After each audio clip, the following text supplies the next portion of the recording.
Assalamualaikum, selamat petang. Salam sejahtera diucapkan kepada anda semua penonton TV3. Sekarang ini anda sedang menonton Hello Doktor bersama saya, Hawa Rizwana Rizwan. Hari ini 14 Februari 2021, hari Ahad. Pada waktu petang ini pastinya ramai dalam kalangan anda mungkin sedang berehat bersama seisi keluarga ataupun baru pulang dari tempat kerja sebab ada sesetengah negeri yang bekerja pada hari Ahad.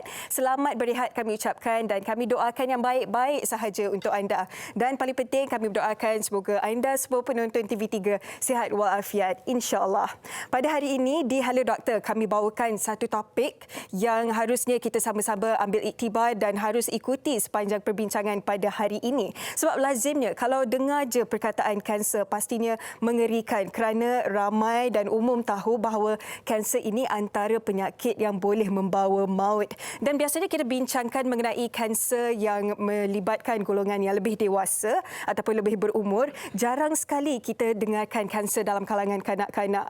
Oleh itu, tidak harus kita tidak endah tentang simptom-simptom dalam kalangan kanak-kanak. Oleh itu, pada hari ini, kita akan bincangkan mengenai kanser dalam kalangan kanak-kanak. Pastinya, jika anda mempunyai apa-apa soalan, anda boleh hubungi kami di talian Hello Doktor 0377261603 dan ikuti juga kami di Facebook Hello Doktor TV3. InsyaAllah, kalau diberi masa dan juga ada soalan yang sesuai untuk ditanyakan, kita akan terus tanyakan kepada tetamu kita pada hari ini. Ikuti kami selama sejam bersama seorang tetamu yang akan membincangkan dari sudut perubatan dan juga tetamu-tetamu yang akan membincangkan dari sudut pengalaman mereka sendiri. Baik, sebelum kita teruskan dengan perbincangan pada hari ini, ayo kita saksikan dulu laporan khas yang disediakan ini. Statistik menunjukkan kanser ialah penyebab kematian kedua tertinggi di dunia selepas penyakit jantung. Analisis mendapati golongan lelaki lebih cenderung mengalami kanser kolorektal, diikuti kanser paru-paru dan kelenjar prostat. Manakala bagi golongan wanita, kanser payudara paling kerap berlaku, diikuti kanser kolorektal dan pangkal rahim. Sementara itu, kanser yang sering kali dikesan pada kanak-kanak berusia 0 hingga 14 tahun ialah leukemia dan kanser sistem saraf tunjang. Golongan remaja berusia 15 hingga 24 tahun pula lebih cenderung mengalami limfoma. Secara keseluruhan, kes kanser di Malaysia menunjukkan peningkatan. Kesedaran kanser perlu diperluaskan agar penyakit ini dapat dikesan pada peringkat awal dan meningkatkan peluang untuk sembuh. Itu dia laporan khas sebagai mukadimah ataupun permulaan topik perbincangan kita pada hari ini. Ingin juga kami di sini kongsikan pada 4 Februari merupakan Hari Kanser Sedunia dan esok 15 Februari merupakan Hari Kanser Kanak-kanak Sedunia. Dan ini sebagai memberi kesedaran kepada kita semua untuk mengawal dan mencegah kanser, juga memberi sokongan bukan sahaja kepada pesakit tetapi juga insan-insan yang menjaga mereka termasuklah keluarga. Baik, kita teruskan perbincangan pada hari ini. Ayuh kita mulakan dengan tetamu kita di studio. Kita bersama dengan Dr. Kogi Lavani Gunasegaran, iaitu pakar hemato-onkologi kanak-kanak dari Hospital Tunku Azizah Kuala Lumpur. Terima kasih doktor kerana bersama kami di Hello Doktor. Selamat petang dan terima kasih untuk menjemput saya. Terima kasih doktor. Umum memang tahu tentang kanser tetapi lazimnya memang kita bincangkan dalam kalangan orang dewasa. Tetapi betul, hari ini kita lebih mendalamlah untuk kanak-kanak pula. Tetapi sebagai permulaan, boleh doktor kongsikan bersama penonton apa itu kanser sebenarnya? Ya, terima kasih untuk soalan tersebut. Selamat petang semua. So, bila kita nak bincang tentang kanser, kanser ialah sejenis ketumbuhan yang tidak mengikuti cara fisiologi badan. Jadi, sel-sel ini akan berkembang dengan pesat dan sel-sel ini mampu membawa masalah kepada badan sendiri. Terutamanya membawa masalah macam bengkak, ya. Dia boleh merebak kepada bahagian lain di badan dan juga kalau tak dirawat dan menjadi melarat boleh membawa maut. Dan sel-sel ni boleh terdapat di seluruh badan, daripada otak ke sumsum tulang, ke buah pinggang dan ke sel-sel mata, sel-sel tulang. Baik doktor, kalau kita lihat ini proses pembahagian sel kanser, boleh doktor beri pencerahan ataupun jelaskan lebih sedikit mengenai proses ini? Ya, so kalau kita tengokkan gambar raja, biasanya di dalam badan pembahagian sel adalah teratur dan sentiasa mengikut ganda dua. Berarti sebuah sel akan menjadi 2 dan 2 akan menjadi 4 dan 4 akan menjadi 16 dan seterusnya. Tetapi jika sel tersebut bertukar menjadi sel kanser, pada masa sekarang ni pertukaran sel itu kepada sel kanser masih lagi sedang dikaji. Baik. Ya, dalam lebih kurang 10% pertukaran ini adalah disebabkan oleh perubahan genetik dalam badan. Baik, ada kaitannya dengan genetik, doktor. Ya. So, bila perubahan ini berlaku, sel-sel ini akan menjadi di luar kawalan dan akan berkembang dengan sangat cepat dan boleh membawa masalah besar kepada badan. Oleh itu, sebab itulah kadang-kadang kalau lambat ambil tindakan, kadang-kadang bila berjumpa dengan doktor sudah kategori 4, kategori 3 kadang-kadang kan doktor. Baik, beberapa dekad yang lalu jarang kita dengar kanser dalam kalangan kanak-kanak. Tetapi kalau kita lihat kajian ataupun kenyataan dari Pertubuhan Kesihatan Sedunia WHO, setiap tahun seluruh dunia 400,000 kira-kira kanak-kanak yang didiagnos dengan kanser. Bagaimana ini boleh terjadi, doktor? Kanser di kalangan kanak-kanak bukannya sesuatu yang baru. Memang penyakit ini sudah sedia ada. Hanya sekarang kita ada pendedahan dan lebih kesedarannya. Yes. Jadi bila rancangan seperti ini, Hello Doktor di TV3 memberi peluang kepada doktor-doktor untuk berbincang tentang kanser kanak-kanak. Kesedaran ini akan bertambah dan kita boleh mendapati informasi yang lebih. Baik. So, betul yang laporan WHO yang diberitahu tadi. Kalau kita tengokkan di Malaysia lebih kurang 700 hingga 750 pesakit baru yang menghidapi kanser Saban tahun? Setiap tahun. Okey. Doktor, kalau kita lihat dalam kalangan dewasa, biasanya jenis-jenis kanser yang dihadapi iaitu kanser payudara kalau wanita, kanser usus kalau lelaki lazimnya. Kalau kanak-kanak pula, apa jenis-jenis kanser yang melibatkan kanak-kanak?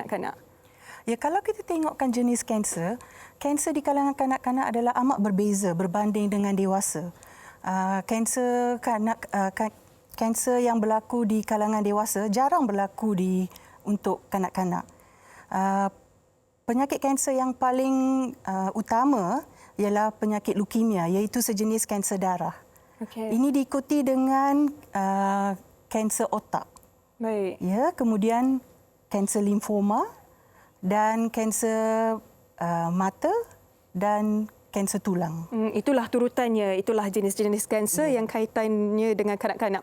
Baik, doktor, apa sebenarnya membezakan kanser dalam kalangan orang dewasa dan juga kanak-kanak? Ini adalah disebabkan oleh punca kanser. Kalau kita tengokkan di kalangan orang dewasa, kebanyakan kanser adalah disebabkan oleh cara hidup, tabiat, contohnya tabiat merokok, mengambil alkohol dengan berlebihan, jangkitan virus macam hepatitis B, ya, itu semua adalah antara punca-punca kanser di kalangan orang dewasa. Kalau kita tengokkan kanak-kanak masih lagi muda, mereka tak ada pendedahan kepada cara hidup. So, kanser di kalangan kanak-kanak adalah lebih kepada proses pembahagian sel di mana dia ada bermasalah di proses tersebut dan menyebabkan kanser terjadi. Baik. Kalau tadi doktor pun sudah jelaskan antara jenis-jenis kanser yang lebih berisiko kepada kanak-kanak antaranya kanser mata dan juga leukemia dan juga limfoma. Oleh itu selepas ini kita akan bincangkan dengan lebih mendalam tentang jenis-jenis kanser ini. Tapi sebelum itu kami ingin berehat seketika. Anda jangan ke mana.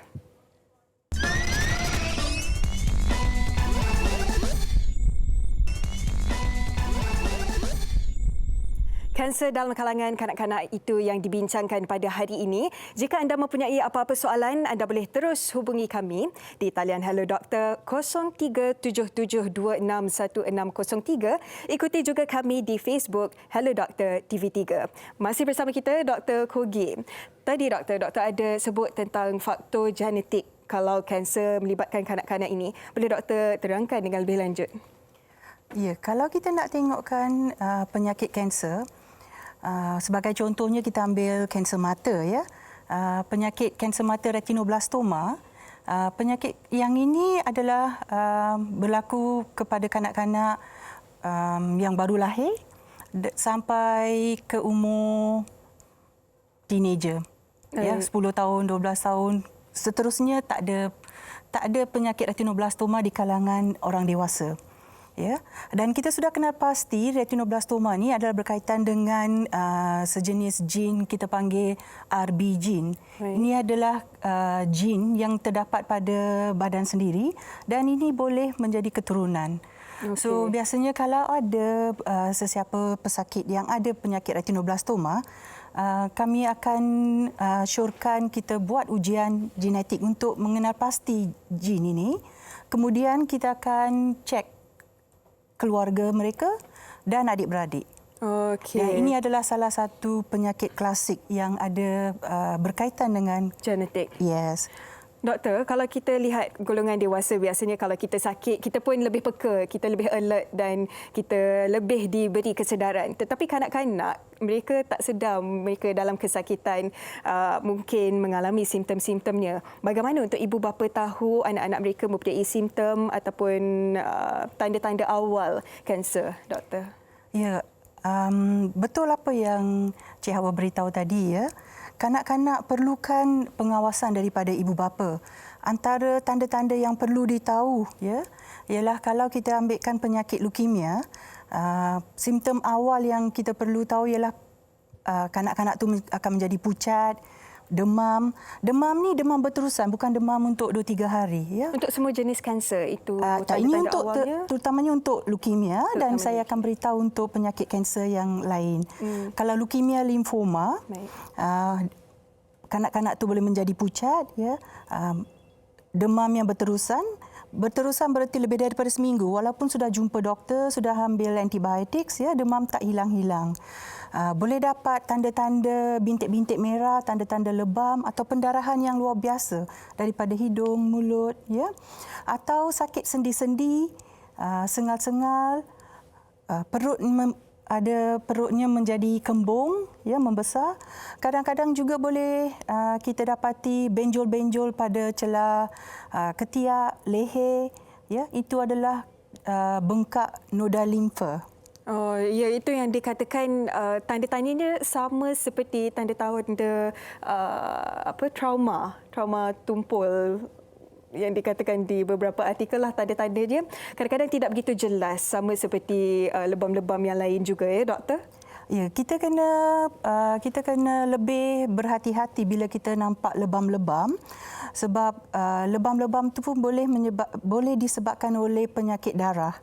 So ibu bapa perlu membawa kanak-kanak tersebut untuk berjumpa dengan doktor supaya ujian yang berlanjutan boleh dibuat. Baik, tadi kalau kita lihat di kaca TV ada juga tanda-tanda awal untuk kanser mata, antaranya yang dikatakan tadi hati-hati dengan warna putih di bahagian mata. Bagaimana itu, doktor?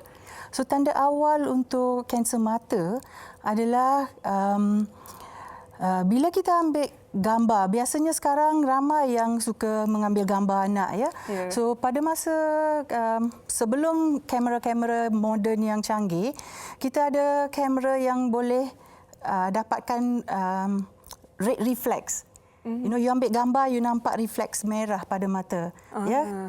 Sekarang kita boleh suppress that ya.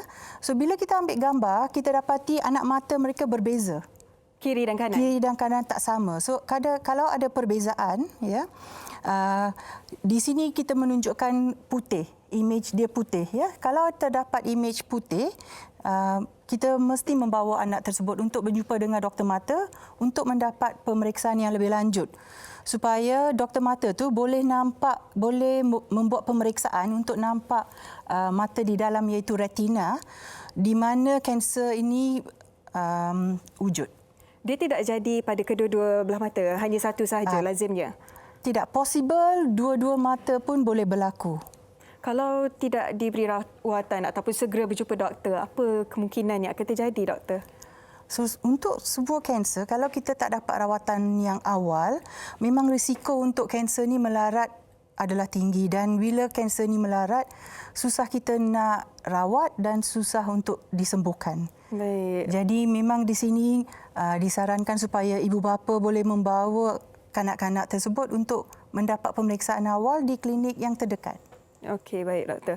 Dan kalau mereka pada usia kanak-kanak sembuhnya awal, survive-nya awal, ada kemungkinan tak untuk apabila mereka dewasa nanti untuk jadi kembali, untuk dijangkiti kembali? Ya, ini kita katakan relapse. So kalau kita lihatkan kanser, bila kita bagi rawatan, kita akan sembuhkan kanser. So perkataan sembuh ni di dalam rawatan kanser kita panggil remission. Kenapa kita beritahu remission? Because risiko untuk kanser datang balik iaitu relapse sentiasa ada untuk kanser. Tetapi kita dapati kalau tempoh pesakit tersebut bebas daripada kanser, lebih lama dia bebas daripada kanser, risiko untuk kanser ni relapse adalah lebih rendah. Baik. Doktor, kalau kita lihat kalau kanser payudara, kanser usus misalnya lebih kepada gaya hidup dan juga umur-umur yang tertentu. Kanser dalam kalangan kanak-kanak ni jenis-jenisnya dan kategori-kategori umurnya ada kaitannya tak doktor? Ya, kalau kita tengokkan kanser macam kanser leukemia, umur yang lazim kita tengok ialah lebih kurang 1 hingga 10 tahun. Dan kemudian seterusnya dia akan berkurangan dan menjadi dan dia akan pergi ke dewasa. So umur dewasa juga ada penyakit leukemia ni, tetapi insidennya lebih rendah. Baik, maksudnya kalau leukemia ni lazimnya kepada kanak-kanak, golongan dewasa jarang. Ya. Baik doktor, kalau tanda-tanda awal leukemia selain daripada demam, apa lagi antara simptom-simptomnya doktor? Antara simptomnya ialah demam berpanjangan, pucat, sakit-sakit sendi dan kanak-kanak tersebut tidak mahu menjalan, ya. Bengkak-bengkak, benjolan pada... Susah nak berjalan, doktor? Ya, sebab sakit sendi, sakit kaki, dia tak nak jalan. Baik. Ya.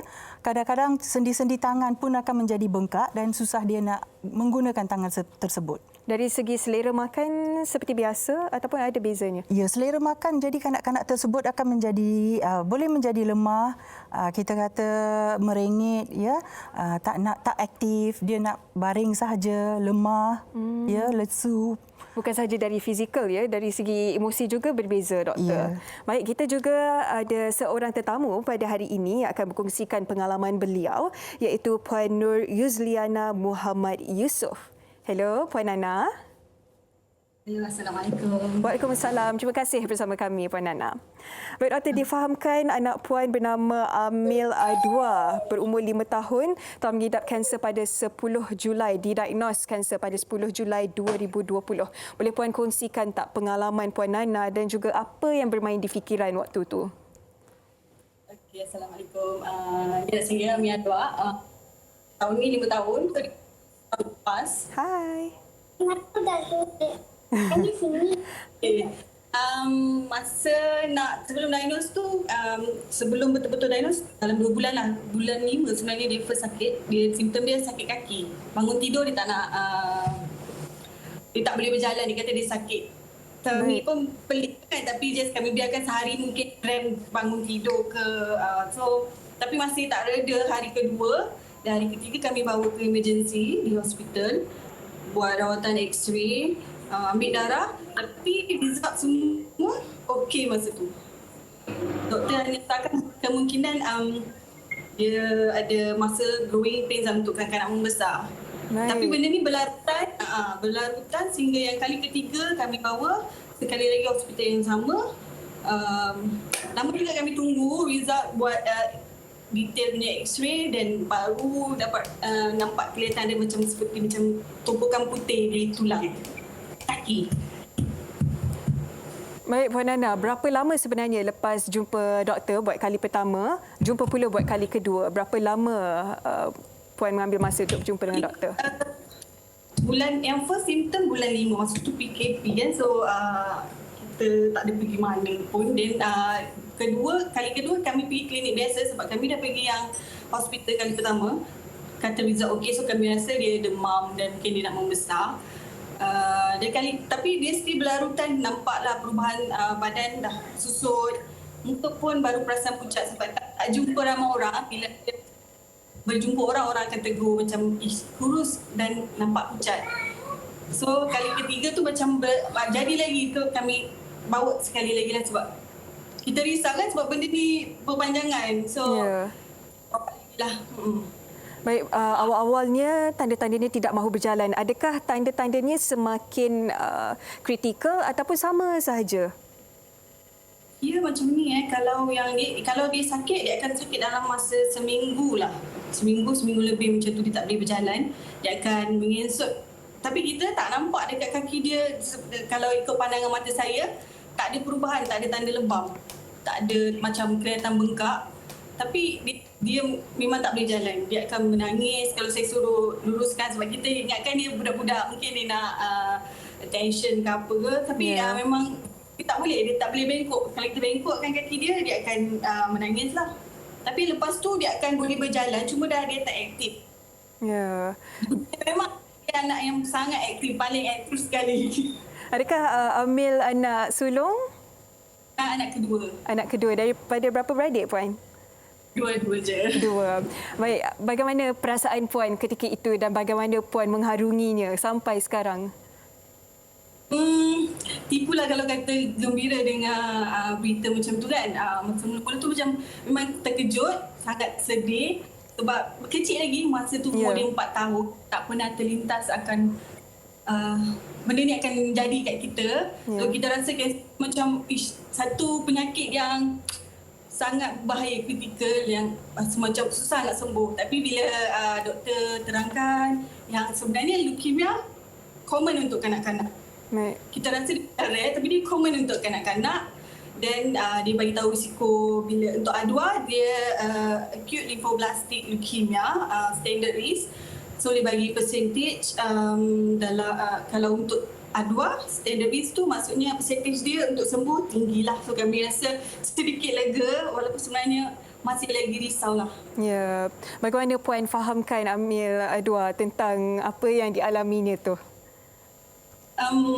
Susah juga nak fahamkan sebab dia budak-budak kan. Bila kita terangkan tapi dia still macam okey, dia tahu dia sakit tapi dia tak tahu kanser tu apa. Itulah kita bagi tahulah. Tak tahu dia kadang macam in denial sikit, dia tak sakit, dia dah boleh jalan tu. Kita Ya. Bagaimana pula dengan rawatan-rawatannya, Puan? So far untuk A2 kita doktor buat rawatan untuk kemoterapi lah. Baik, dah berapa lama menjalani rawatan kemoterapi? Bulan ni dah 7 bulan. Baik, doktor. Boleh doktor terangkan mengenai penyakit leukemia yang dihadapi oleh Amil A2 ni? Ya, so kalau kita tengok kan, penyakit leukemia ialah penyakit yang paling common di kalangan kanak-kanak. So kalau kita ambilkan penyakit leukemia ni ya, penyakit leukemia telah gone through masa yang panjang dan rawatan dia sudah kita kata improve. Rawatan dia telah menambah baik kan. Ini semua adalah daripada kajian-kajian yang dibuat dan kita kata new finding dalam research kanser ya. So setiap hari memang kanser di kalangan kanak-kanak ni research yang dibuat itu menunjukkan keputusan-keputusan yang baru dan keputusan-keputusan ini telah diimplement untuk rawatan kanser kanak-kanak. Kalau kita ambilkan kanser standard risk untuk leukemia ya. Daripada peratusan yang sangat rendah ya, iaitu lebih kurang daripada 50% di tahun 60-an, peratusan untuk sembuh telah meningkat dan pada masa sekarang ni dia adalah lebih kurang dalam 95%. Baik. So salah satu achievement yang sangat memuaskan. Ya. Pastinya dengan perkembangan teknologi, dengan pelbagai kajian yang telah dilakukan oleh pihak tertentu, lebih baik dan lebih baik teknologi dan juga rawatannya, ya doktor? Ya, kalau kita tengokkan di kalangan kanak-kanak ini ya yang berumur di macam sakit tadi ya. Mereka takkan ingat bila mereka dah dewasa, mereka takkan ingat yang mereka telah melalui rawatan kemoterapi yang intensif yang menyebabkan mereka dimasukkan dalam ward untuk berpanjangan, hilang rambut, ya mereka takkan ingat. Sebab kami masih lagi membuat rawatan susulan untuk pesakit-pesakit kami ya di klinik. Jadi ada pesakit kami yang sudah bekerja kembali seperti belajar, biasa. Belajar di universiti. Ada yang jadi nurse, ada yang belajar untuk jadi doktor, ya. So mereka semua bila kita tanyakan, kalau umur mereka kurang daripada 7 tahun, mereka takkan ingat apa yang berlaku masa rawatan tersebut. So ini sesuatu yang unik untuk kanak-kanak. Okey, kalau Puan Nana sendiri bagaimana Amil Adwa selepas menjalani kemoterapi? Bagaimana keadaan Amil Adwa sekarang? So far, Alhamdulillah, result dia hasil daripada kemoterapi, sel blast dah negatif. Dan sekarang doktor dah bagi dia macam low dose chemo. Dan sekarang tengah dalam proses interim. Dan tinggal lagi, saya rasa sampai bulan 4 sebelum masuk fasa maintenance lah. Maintenance tu maksudnya dia kurang chemo dan dia makan ubat dah selesai lagi. Itu belum lagi dia, doktor hanya akan terangkan bila dah nak masuk ke proses tu lah. Baik, kita doakan semoga adik Amil Adwa semakin hari semakin sembuh, insya-Allah. Dan kalau kita lihat Puan Nur Yuzliana Muhammad Yusof pun cukup positif, sama-sama kita ambil semangat itu ya Puan Nana. Terima kasih kerana bersama kami di Hello Doktor. Kirim salam kepada Amil Adwa, comel dia. Assalamualaikum. Baik, sebelum kita teruskan dengan perbincangan kita ya doktor, ayuh kita saksikan dulu laporan ini mengenai leukemia. Saksikan.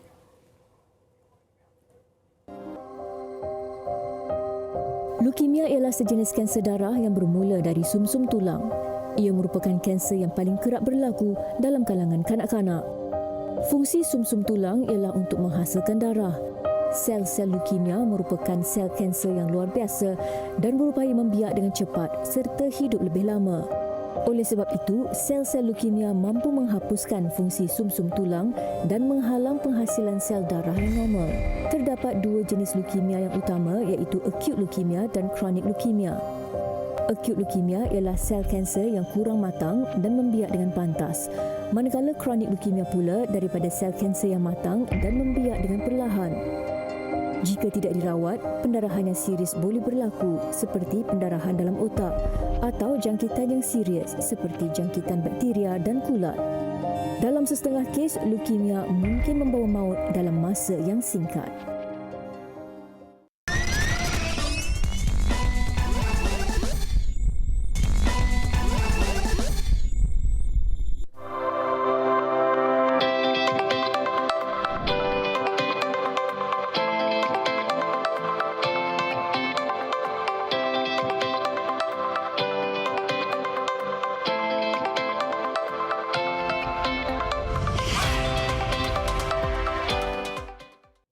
Kembali lagi bersama kami di Hello Doktor. Kalau kita lihat trivia sebentar tadi, pada 2018 kanser merupakan antara penyebab kematian yang utama. Masih bersama kita Dr. Kogi.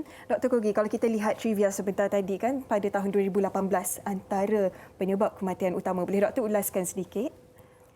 Ya, so kalau kita ambil kanser, memang penyakit ini risiko untuk maut adalah tinggi. Kenapa saya beritahu begitu? Bila kita tengokkan kanser tersebut, penyakit kanser boleh melarat dan boleh membawa maut. Kalau kita tengokkan rawatan kanser pun intensif. Dia memerlukan rawatan kemoterapi, kadang-kadang memerlukan pembedahan, ya semua dan juga rawatan radioterapi. So kadang-kadang komplikasi daripada rawatan tersebut pun boleh membawa masalah besar. So bila kita berbincang tentang rawatan untuk penyakit kanser, kita memerlukan kepakaran yang tinggi dan juga memerlukan bantuan daripada pelbagai disiplin, iaitu kita beritahu multidisciplinary management. Baik. Sebelum kita lebih mendalam mengenai rawatan-rawatannya, doktor, kita akan bersama seorang tetamu yang akan berkongsikan pengalaman beliau dan juga tentang penyakit yang dialami oleh arwah anak beliau. Bersama kita ialah Linda Rafa di talian. Hello Linda. Hai, Assalamualaikum. Waalaikumsalam. Terima kasih kerana bersama kami. Linda, boleh kongsikan tak pengalaman apabila pada saat Memen disahkan, didiagnos dengan kanser dan penerimaan Linda ketika itu? Okay, to be honest, memang Memen seorang anak yang sihat, yang tak pernah orang kata admitted pun masa dia kecil, daripada baby sampailah umur dia 11 tahun tu adalah pertama kali yang dia tiba-tiba rasa sakit dalam perut. So bila dia sakit dalam perut tu menyebabkan Linda macam tak panik lah sebab rasa macam mungkin penyakit biasa, angin, dan doktor pun cakap masa tu memang ada masalah pembuangan air besar apa semua, jadi dia bagi ubat angin semua dan Memen pun makan ubat dalam masa seminggu 2 minggu, tapi still penyakit tu continue sakit perut dia tu. Jadi bila dah continue agak lama, sebulan macam tu, Linda bawa ke hospital untuk buat MRI dan untuk pendekkan cerita, memang masa buat MRI tu nampak ada satu ketumbuhan di luar usus sebanyak 1 kg berat dia. Ya. Pada tahun bila tu Linda? Ya. Pada tahun bila tu? Pada tahun 2014. Masa tu dalam bulan Januari. Januari tu dah start sakit lah. Yeah. And then masuk Februari, March dia dah pergi ke hospital untuk buang ketumbuhan tu di HUKM dan ketumbuhan tu dikeluarkan dan selepas dikeluarkan usus Memen terpaksa diletakkan di luar. Jadi itu adalah salah satu perkara yang memang Linda tak boleh nak terima lah sebab daripada sihat tiba-tiba Memen ada usus dan stoma bag di luar dan doktor kata Memen mengidap penyakit limfoma stage 4. Of course lah sebagai seorang ibu kita mesti rasa macam very down. Masa tu lah Linda memang orang kata tak ada arah tuju, memang lost everything. Linda lost semua masa tu. Arwah Memen pula bagaimana ketika itu penerimaan arwah Memen?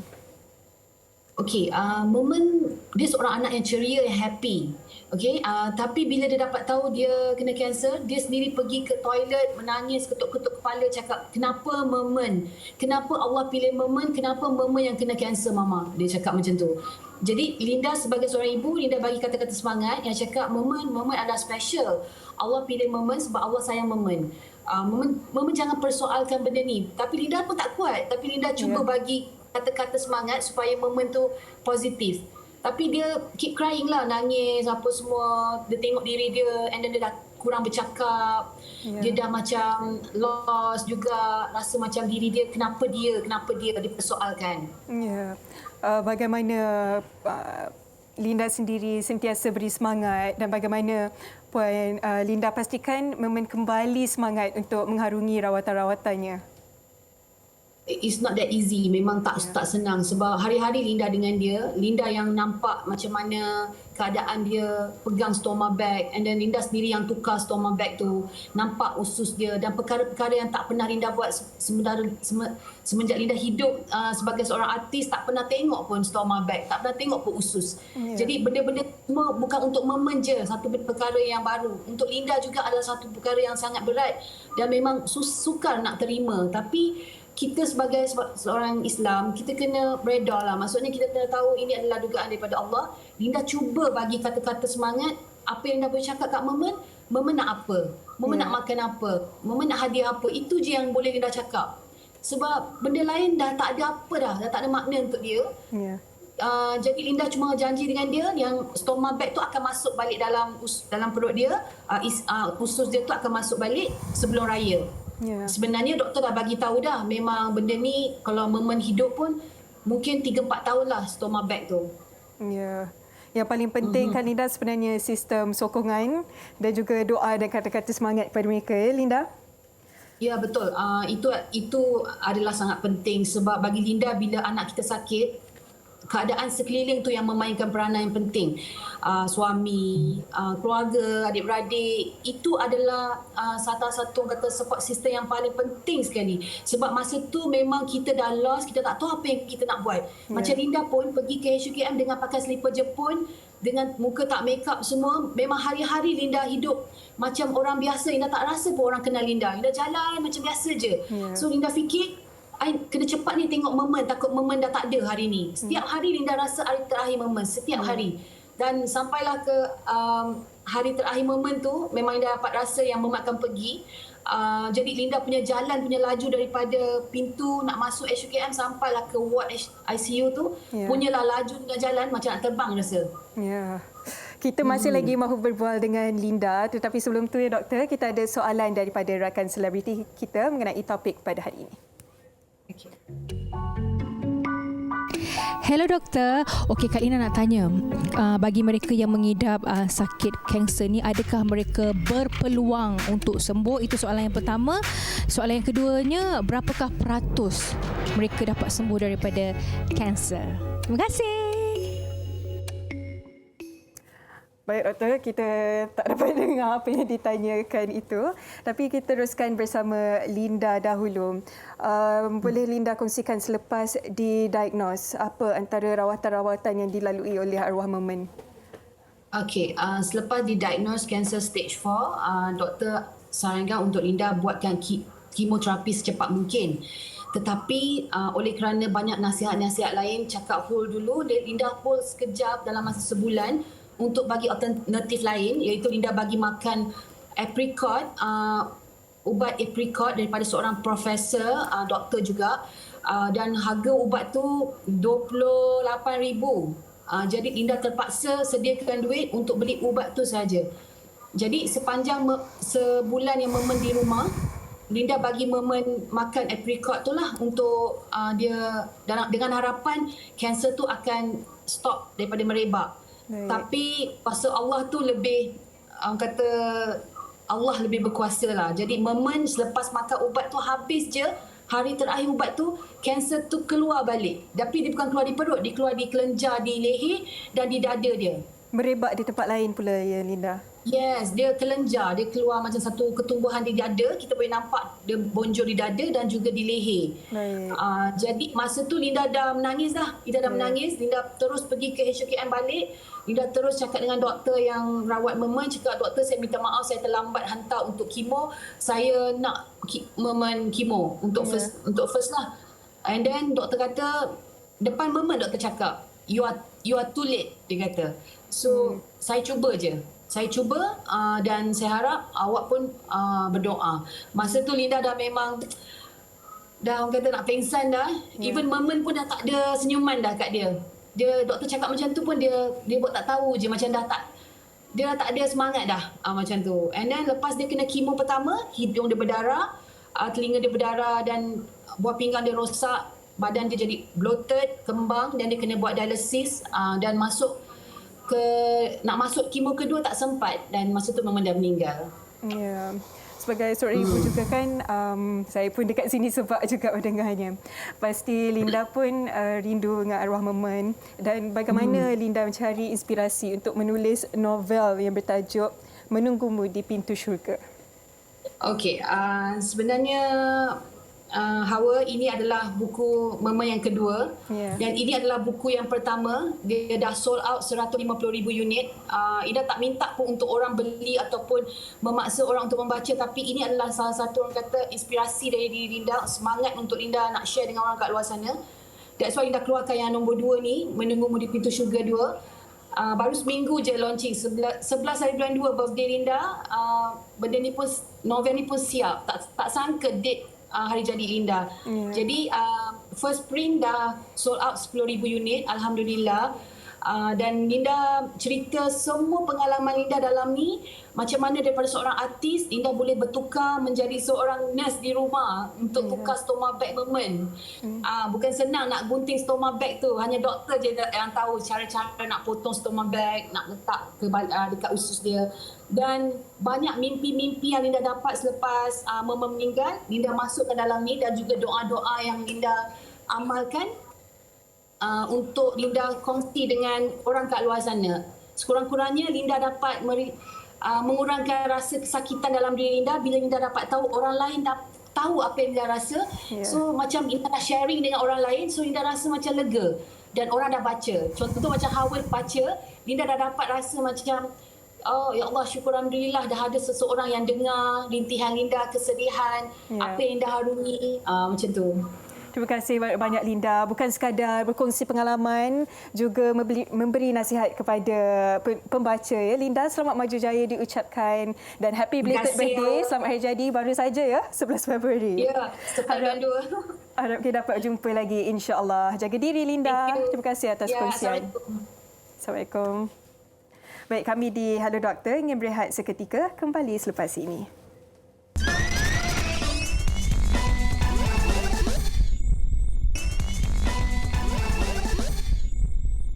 Kembali lagi bersama kami di Hello Doktor. Kalau tadi kita sudah diberi pengenalan mengenai kanser, tentang faktor-faktor dan juga simptom-simptom dia, kali ini kita mahu tahu tentang kaedah rawatannya.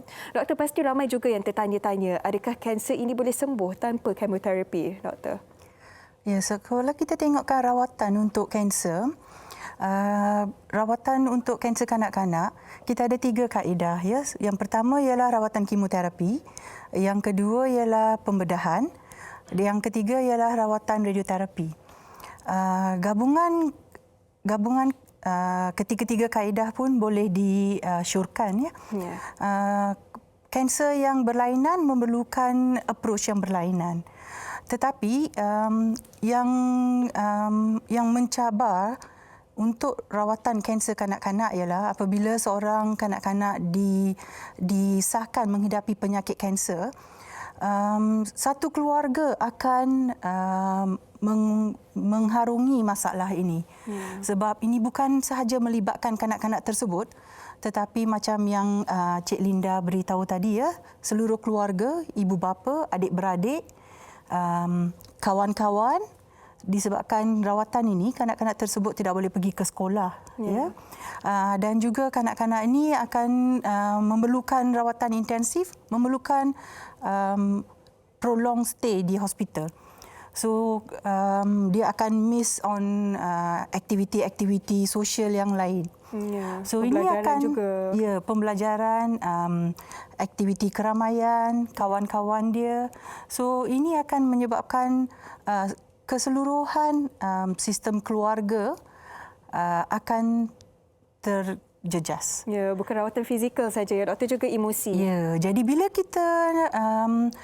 bila kita bincang tentang rawatan untuk kanser kanak-kanak, bukan saja dia melibatkan 3 kaedah yang saya mention tadi, dia juga melibatkan sokongan dari segi emosi. Jadi kita juga ada pakar-pakar dari unit counselling, ya, daripada play therapist untuk membantu rawatan kanak-kanak tersebut.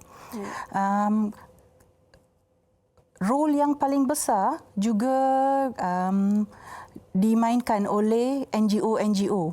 Kita ada ramai bekas-bekas pesakit, ibu bapa, keluarga, ya. Mereka menjadi ahli kepada Persatuan Kanser Kanak-kanak dan mereka memberi sokongan yang sangat penting dan kritikal pada masa-masa pesakit tersebut melalui rawatan kemoterapi. Ya. Baik. Masa yang paling penting ialah masa awal disahkan penyakit kanser, di mana macam yang diberitahu tadi, ya, daripada tak tahu apa kanser atau masih lagi tertanya boleh ke kanak-kanak dapat kanser, ya, daripada stage itu kepada stage penerimaan anak saya ada kanser, kemudian kepada rawatan kanser, penjagaan macam alat yang dimasukkan ke badan kanak-kanak tersebut, contohnya seperti central venous line atau chemopod atau macam yang ada stoma, ya. Semua itu memerlukan penjagaan dan ibu atau ayah akan diajar untuk menjaga alat-alat tersebut di rumah. Jadi menjadi seorang nurse Ya, itu yang dikongsikan Linda tadi dari kejayaan sebagai seorang pelakon, kemudian sebagai seorang nurse di rumah. Baik doktor, secara ringkasnya pasti ramai juga yang tertanya-tanya, adakah kanser ini boleh diubati ataupun sekadar kita kawal sahaja?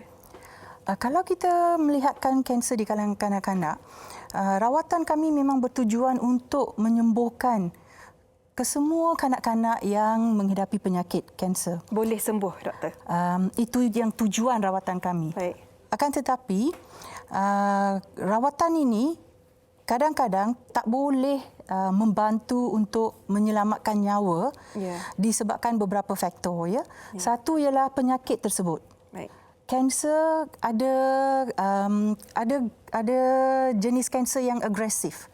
Jenis kanser yang agresif, walaupun kita beri kemo atau memberi radioterapi atau pembedahan, kanser ni tak boleh disembuhkan. Ya, dia akan berulang dan tidak hilang. Baik, maaf doktor, masa mencemburui kita. Tapi sebelum itu, doktor pun dah banyak jelaskan tentang jenis-jenis kanser, kesan-kesan juga mengenai rawatannya. Tapi doktor boleh juga kongsikan kepada penonton, beri nasihat kepada mereka bahawa tidak semua kanser menjurus kepada kematian. Ini kita boleh sama-sama cegah dan juga kawal. Ya, betul. So, kita perlukan beberapa kita kata points ya. Yang pertama ialah kalau kita boleh sahkan penyakit kanser awal ya.